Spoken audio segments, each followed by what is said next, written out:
लक्ष्मण हाके यांची ही प्रतिक्रिया समोर आलेली।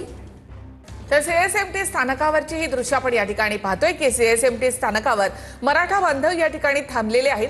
काहीच लोकांना आझाद मैदानावर सोडण्यात आलं, मात्र सध्या पाऊस सुरू असल्यामुळे मराठा बांधव सगळ्यात मोठं मुंबईतलं स्थानक असलेल्या या सीएसएमटी स्थानकावर आपल्याला पाहायला मिळत आहेत। मोठ्या संख्येने मराठा बांधव या ठिकाणी थांबलेले आहेत। याआधी जोरदार घोषणाबाजी या ठिकाणी होत होती, मात्र जरांगे पाटील यांच्याकडनं या मराठा आंदोलकांना घोषणाबाजी करू नका, कोणाला त्रास होईल असं वागू नका असं आवाहन करण्यात आलं। त्यानंतर आता ही सीएसएमटी स्थानकाच्या परिसरातली आणि मुंबई महानगरपालिकेच्या समोर देखील मोठी गर्दी आपल्याला पाहायला मिळते। एकंदरीत आपण पाहतोय संपूर्ण राज्यभरातून मराठा बांधव हे मुंबईमध्ये दाखल झालेले आहेत आणि सध्या देखील सीएसएमटी स्थानकामध्ये मराठा बांधव येतच असल्याचं दिसतंय।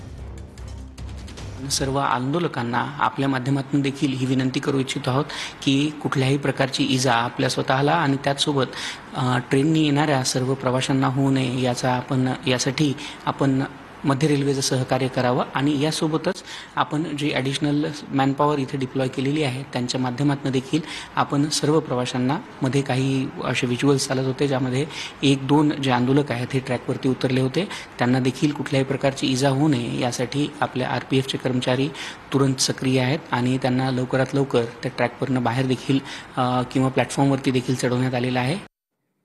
तर मध्य रेल्वेच्या पीआरओंकडून ही माहिती देण्यात आली आहे।